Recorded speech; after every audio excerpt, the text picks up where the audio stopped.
Tuna Channel. Kali ini kita coba menelusuri salah satu makam Parabela terakhir yang berada di Labuan Rai atau Haya.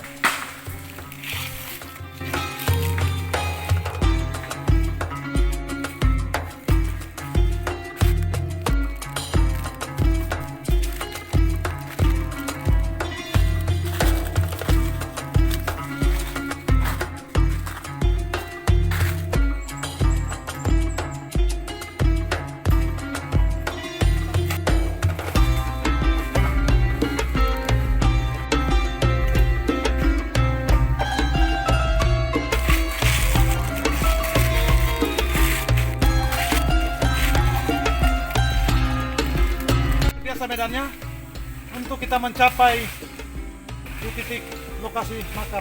Ikuti terus video ini sampai selesai.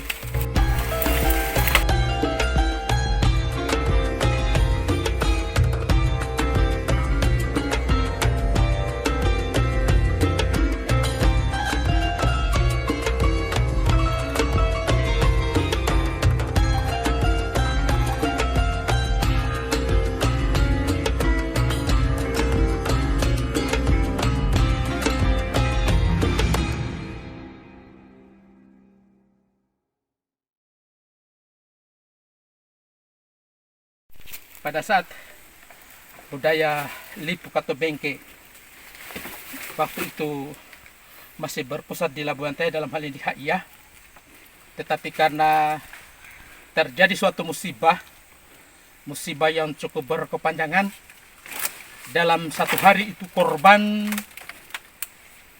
sampai 7 orang, sehingga yang namanya istilah lebe waktu itu kewalahan. Istilah no defekung dosuni.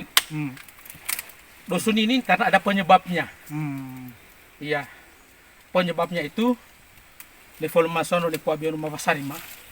Tapi kuburannya. Tapi saya tanya-tanya bahwa Mawasarima itu tidak memiliki jabatan apa-apa, hanya memang dituakan. Dan memang dia punya ilmu yang cukup tinggi. Orang sufi lah.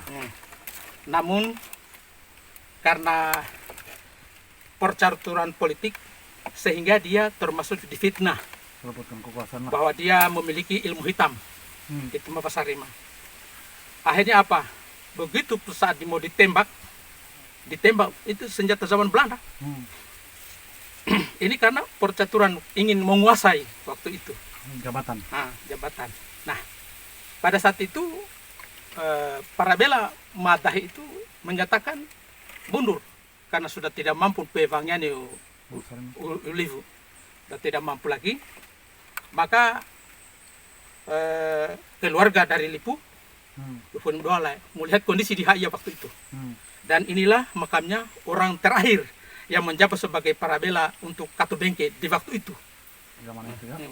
Jadi istilah semua perangkat adat dipikul oleh Dana dibuat di Lipu pada masa jabatan Madahi, dan di sanalah dipilih kembali untuk Parabela selanjutnya sampai saat ini.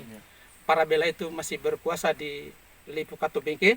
Namun demikian pemahaman orang tua Kato Bengke Lipu itu, mereka tidak berani berbuat, memutuskan, membicarakan dan membahas masalah adat Lipu Kato Bengke dan Haya itu kalau pemuka adat dari Labuan Rai itu belum hadir di Galampa atau di kusalinya Parabela di waktu itu. Jadi Pak, ini hubungannya antara Parabela terakhir ini dengan Mawasarima itu tuh, apakah beliau itu hubungan sepupu atau bagaimana itu? Sampai ada kaitannya langsung antara Madahi, Parabela terakhir dengan Mawasarima. Kalau yang itu, yang saya tahu itu ada hubungannya. Karena Mawasarima ini nih, yang backing ini Madahi. Yang jelas Mawasarima itu ada hubungannya karena seingat saya punya kakak Laombe itu turunan juga Mawasarima, turunannya juga Madahi. Kalau ini di pihak mama tiri saya, mamanya Milombe. Itu hubungannya. Jadi salah satu untuk merebut kekuasaan di tangannya para bela ini harus memfitnah memang itu Iya. Mawasarima. Mawasarima. Jadi- Kayaknya ada orang-orang yang Perebutan untuk ini kekuasaan. mengakhiri masa Intrik jabatan ini. kekuasaan Yang lagi. jelas orang luar. Orang luar. Karena jujur saja orang dari luar itu hari di kawasan Labuan tidak ada yang berani masuk. Hmm. Tidak ada yang berani masuk, maka disuruhlah orang lain. Seolah-olah. Sampai itu Mawasarima ditembak. Ditembak di tempat duduknya. Ada rumah. Kajanon dola alibacu. Yo la alibacu cukup ini pokono pisah cukup ini mau nada nah. Sampai sekarang itu rumah itu masih ada. Rumah. Ne coba kalau ki. Fulala kono kumamban. Ani kocu-kocu nyambano. Yo ne fetanami cumbano na siang kata ba Februari. Moko omofobia ba ululuk pada anak pada dari ba keturunan. Beano pena kocu makan usunyo do kampung. Karena sudah kecewa karena dia difitnah. Fitnah, ya, betul. Pemfitnahan itu diarahkan orang kampung. Nah, Jadi ada anasir dari luar. Channel memang keberadaan perkampungan Labuan Taya dengan Katobeng hari ini maupun Livu mereka itu sangat strategis di dalam mengelilingi. Karena kebetulan ini wilayah-wilayah ini adalah wilayah-wilayah yang sangat area-area yang sangat sentral sekali untuk melemahkan kekuasaan yang berada di Kesultanan maupun Kerajaan Buton.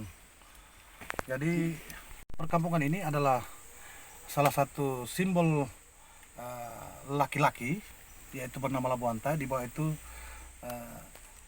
Katobengke. Fitnah yang terjadi di Labuan Taya dengan Katobengke itu berbeda dia, berbeda.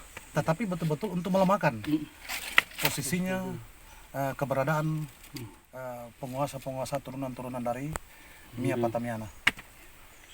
Oke. saya kira demikian. Terima kasih. Ya, kita jalan.